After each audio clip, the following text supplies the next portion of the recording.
Hello and welcome to the Simplify webinar series. I'm David McBee, Director of Training. Thanks for joining us on the second Monday of each month for industry news, interviews, product rollouts, and training on all things related to targeted advertising and connected TV. And if you miss us live, you can visit the webinars page of our website or request access to Bullseye, our learning management platform, for all of our previously recorded episodes and other valuable resources. It's April 2022, and this month I am speaking with Simplify's Chief Revenue Officer, James Moore.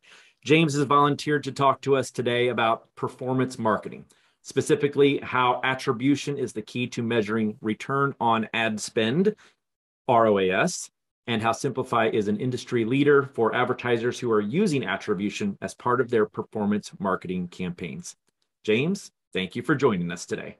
I'm coming to you live from Phoenix, Arizona, and happy to be here. Awesome. All right, now, James, before we dive into things, I'd just like our listeners to know just a tiny little bit about who you are. Can you briefly share with folks what it is you do here at Simplify?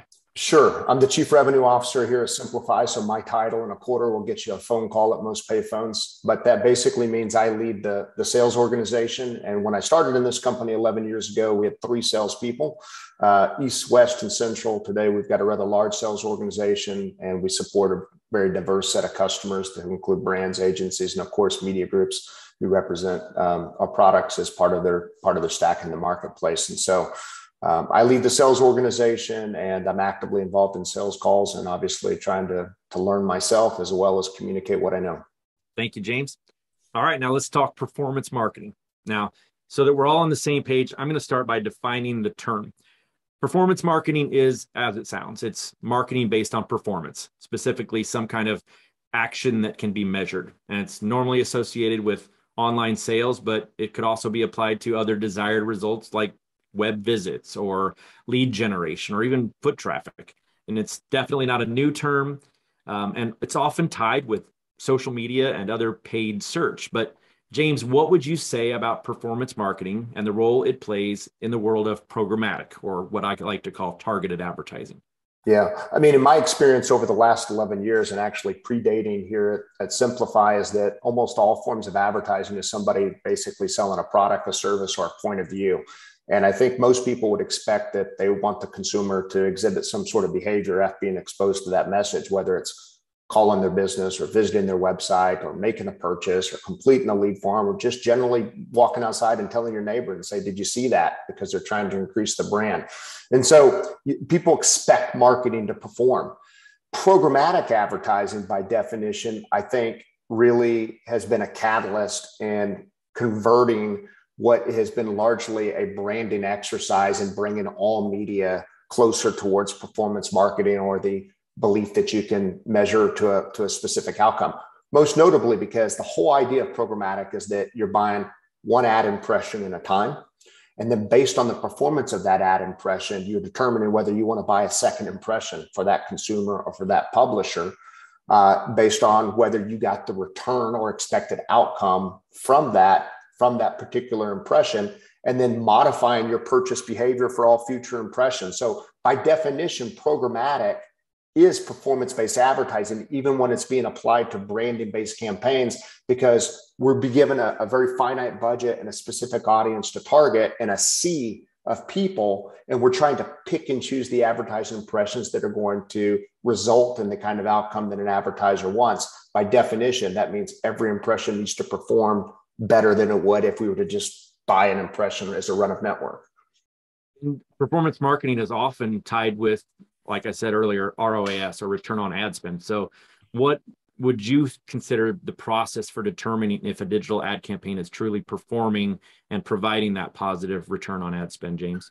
Well, I would just say when it comes to return on ad spend, there's many different definitions to performance marketing ad spend. And by the way, we hear CPA, or cost per acquisition. We hear CPL, cost per lead, often associated with form fill. Return on ad spend, which is typically associated with one of those, is a direct divisible, like, what did we generate as a direct result of the dollars spent to equate to an equation of return on ad spend. But it's a complex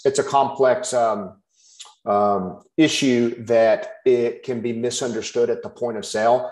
For instance, somebody may associate a single value, a single cart value or user value associated with a transaction happen on a site, and whether they attribute that to the impression and divided by the amount of dollars you spend.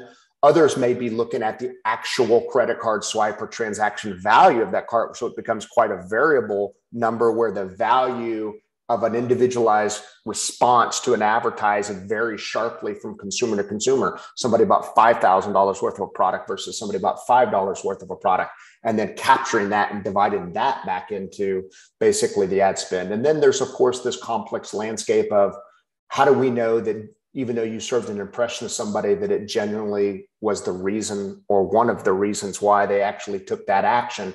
And you get into a complex discussion about attribution windows, whether somebody took an action within an hour or a day or 2 days or a week or 3 weeks of being served an ad impression, whether somebody clicked on an ad unit and therefore that we should receive credit versus being exposed to an ad unit, and whether they should receive credit. And so I think part of the issue here is that when you get into performance marketing and digital media, it forces you to have a very intellectual dialogue with your consumer about what they frame to be a conversion event or a business outcome. What context are they processing that through? What are they comparing it against? And at the point of sale, the average salesperson can win or lose a deal based on having a clear understanding of these things and not being afraid to push back if maybe the client's particular position is misaligned with what your technology can do. It really comes down to the conversation with the advertiser and understanding their goals, doesn't it? I think it does. And, I don't think any advertising happens in a vacuum, right? I mean, we're obviously in programmatic digital advertising, but if you get to talk about the average brand, they've got a big budget, and that big budget's going through a number of channels in order to achieve an outcome. It could be a combination of linear buys. It could be a combination of traditional media, terrestrial radio, print. And then, of course, there's digital channels to include programmatic advertising, social, and any number of things. And this is a cocktail to create an outcome. And I think what a lot of performance marketers are generally trying to get their hands on is the incrementality of when I spend additional ad dollars on any particular media source, what transactions or business outcome or visitors or sales or leads am I getting that is generally incremental because I added you to this otherwise known cocktail. I mean, at the end of the day, I can show an ad to somebody, they can receive that ad and then come to the site and take action. But that doesn't mean they weren't also exposed to the linear TV ad in the same household, or that they didn't also get a direct mail piece in the mailbox. And so I think marketers are playing with scenarios and have different fundamental core beliefs and tips and tricks that have worked for them, or that they've been taught about how they should structure their campaigns, their dollars, and their vendor choices to try to isolate and identify the incrementality of what you're providing in terms of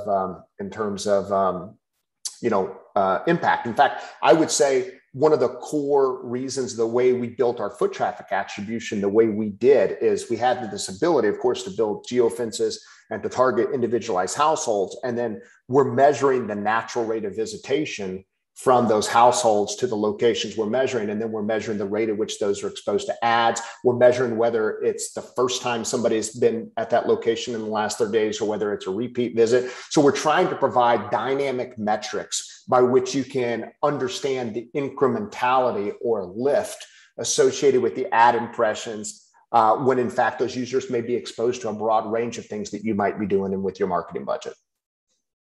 That inspires me to ask you about last touch attribution. I know you wrote an article 100 years ago about last touch attribution. What are your thoughts on that as it pertains to performance marketing? Well, I would say if, like everything else, it would be all about defining what do you mean by last touch? Do you mean last touch as in I served an ad and the last person to click on an ad unit? Do you mean the last person to get an actual impression in front of some consumer? One argument would be perhaps the first touch matters. If there's a series of sequential messaging that's taken place over a series of creatives, over a series of devices, over a bunch of different mediums, was it the first ad impression that started the consideration cycle, or was it the very last one that started the consideration cycle? One of the things I just kind of caution consumers on when I'm engaged in these conversations is that there's a consequence for every decision.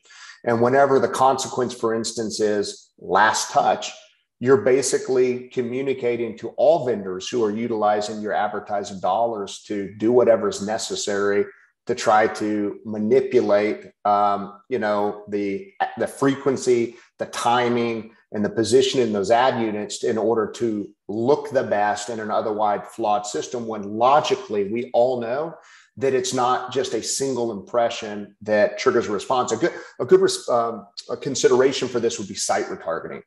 I think people would associate site retargeting, particularly dynamic site retargeting, with direct response. You visit a website, you look at a product, maybe you even put it in your cart, you leave, right? The next thing you know, you serve an ad to that consumer. And at some point between the ad impression and the actual purchase, they come back to the website and they basically take action and they decide to make that purchase. Maybe they clicked on the ad unit and came back to it, or maybe they were exposed to the ad unit and said, hey, let me go back to that. Or maybe they were always going to buy it no matter what, and they simply got distracted by something, or they had to go talk it over with somebody, and they were going to come back whether you served them an ad or not, right?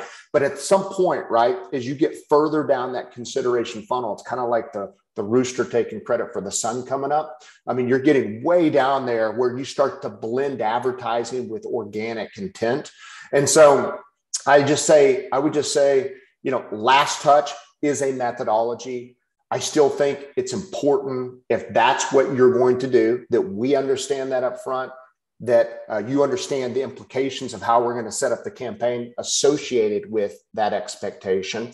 And I would still argue that if it's a video or a display or a native or, now an audio ad impression, that it's going to have to contain some form of impression-based attribution window, because the vast majority of the value in the advertising, unless it is search, is going to be non-click based. And we just have to assume and communicate that we are on the same page around the value of an impression-based conversion if it's happening within a certain attribution window, which, by the way, we can control here at Simplify.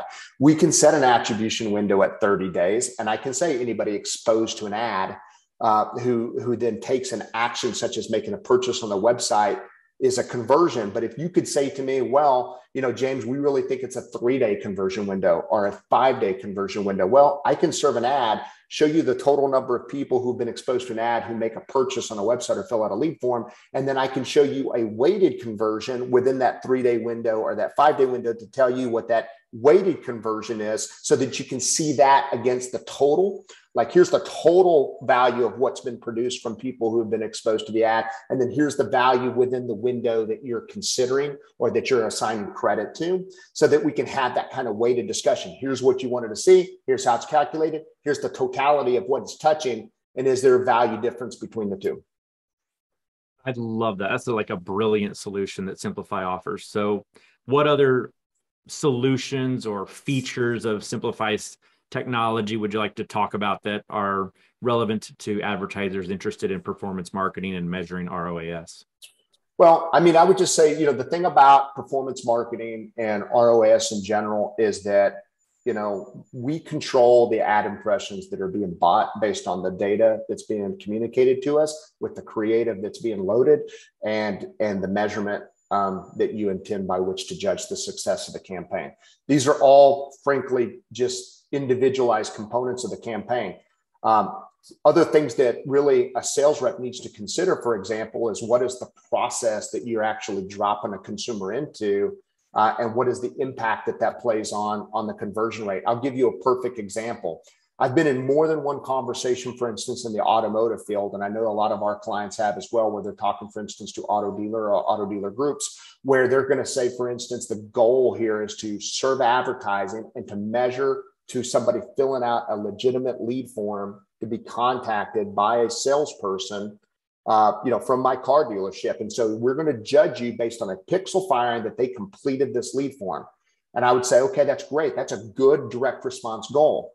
Except, by the way, I went to your website and I got 3 lines into completing it, and the world's fastest chat operator interrupted the process and tried to hijack me out of that form and into a chat conversation. So I'm bringing them to the form by which you're measuring me, and then you're actively trying to get them to not complete the form and to engage with you in a chat conversation where the advertising's not getting any credit. Now, logically, we're delivering the traffic by which the chat operator is then initiating a conversation.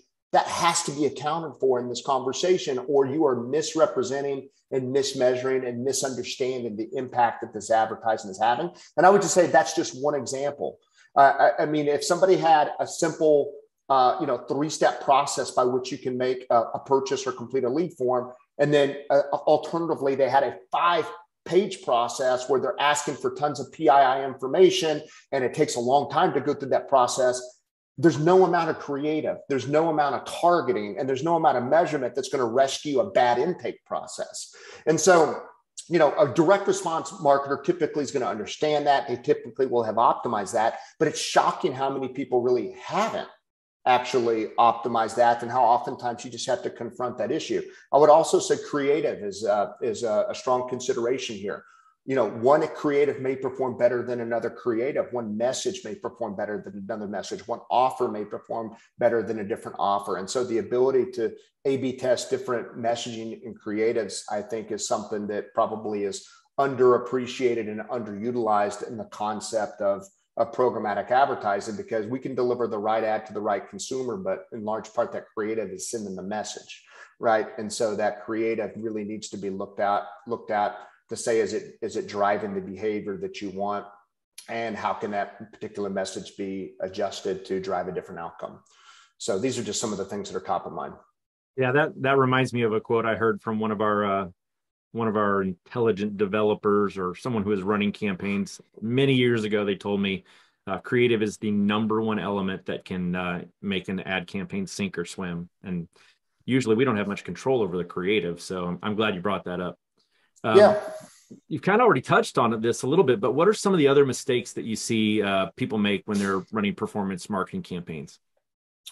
Well, I mean, so I do think I've touched on a lot of this. So I'm trying to think if there's anything incremental that I can add to the conversation. But I would say that, as a programmatic media buying platform, all signals are not created equal. So part of the beauty of Simplify is our ability to work with unstructured audience data to try to drive greater value out of this idea of taking data or behavior associated with audiences to define whether that consumer is the consumer we want to get the ad impression in front of. And I like to use the example oftentimes of like a jeweler.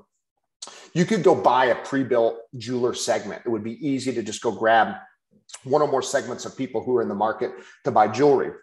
The problem is, if you talk to any jeweler, they would tell you that if they have a customer that's looking for a diamond engagement ring, that they make a lot of money on that diamond. That's an incredibly valuable customer to them. But if they, for instance, have somebody who's looking for a class ring, they make almost no money on a class ring. In fact, they don't even want to carry those things in the store. They carry it because they hope that when you come in to buy one, you bring your parents and they're going to see something else that they can sell you. So when you grab a segment and you bid on that segment with one price, at the end of the day, when you bid up that segment, you're overpaying for the worst data in the segment. And when you bid it down, you're now underpaying for the best data in the segment. And all signals are not created equal. So one of the beautiful parts about Simplify is to kind of say, look, yes, I'm looking for jewelry intenders. That's my direct response goal. I'm a jewelry company. I need to sell jewelry. But guess what? Not all signals are created equal. These signals are where I make more money. This is where I need to win a higher share of voice. These signals are where I make less money. This is where it's okay to take a long tail approach. And we can upload 10,000 keywords with 10,000 individualized bids to essentially account for that. Or we know that people are more likely to convert at your physical location based on proximity to your business. So can we adjust our bid rate or the share of voice that we would win associated with the proximity to your location? And the further you are, the more long tail we would go, or the different creative message we would serve. These are all things that are just like variables that exist within the system that when you start to think about it, we have recency, we have bidding, we have unstructured capabilities, and you can really get in there and do some quite nuanced things, either through creative design or frankly, our system is designed to do this automatically. And that's the beauty of multivariate computational bidding or decile bidding, which is you're dealing with thousands of variables. If you give me a clean goal, a clear measurement, a good creative, and a nice intake process, the system will do all of this for you, take your feedback that you can provide us into account, and find ways to get you the best possible performance, as fast as we can in the campaign to maximize your return on ad spend. And that's the beauty of automation in this process. I can't believe here we are 11 years later, and we're still just so fired up about individual keywords in a campaign, right? Like I still think that's just super cool. Yeah, I would just, add to that data is data. And, over time, we've collected tons of data associated with website behavior. And then we began collecting tons of location-based data as the world went mobile and people started using smartphones and the usage of apps. And of course, now we have just tons of household level data and offline data associated with credit bureaus and a number of sources that we're mapping to not only individual identifiers, but the household level identifiers, which are essentially segments of one.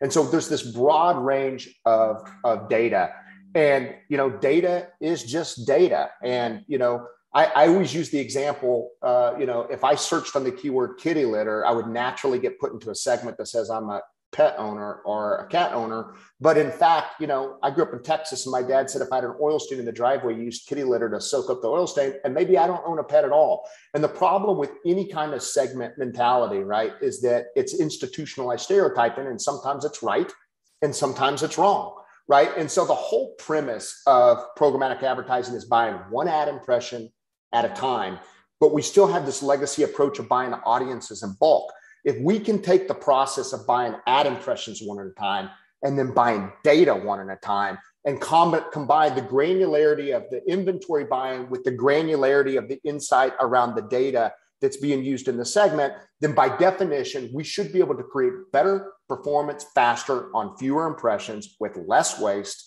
and greater insight than you would in a segment dependent system. Our entire business is built around the hallmark of that. Keywords is just one of the data signals across tons of data signals, all designed to accomplish the same thing. So Simplify has been at the heart of performance marketing since 2010. And we're more excited than ever because more and more what was branding is increasingly becoming held accountable to business outcomes and standards, as CMOs are basically being held accountable by CEOs and boards for every ad dollar that they put into the marketplace. And so by definition, all dollars are increasingly becoming performance. And as it becomes increasingly performance, programmatic becomes increasingly important because it was built for that purpose. Awesome stuff. All right. Now, I can't let this webinar end without us having a conversation about television and the world of performance marketing in television. And I know Simplify is doing some amazing things in that realm, and I'm going to let you talk to that. But I do want to ask you, this year Simplify acquired Core Media. They're a leader in direct response television. Now, how does that dovetail into everything that we've been talking about today? Yeah, Simplify really began as a demand side platform. I think our vision is really to evolve into an advertising automation solution in the marketplace, which is a more complete, workflow solution for our broad range of clients who are buying across multiple media types to include programmatic advertising.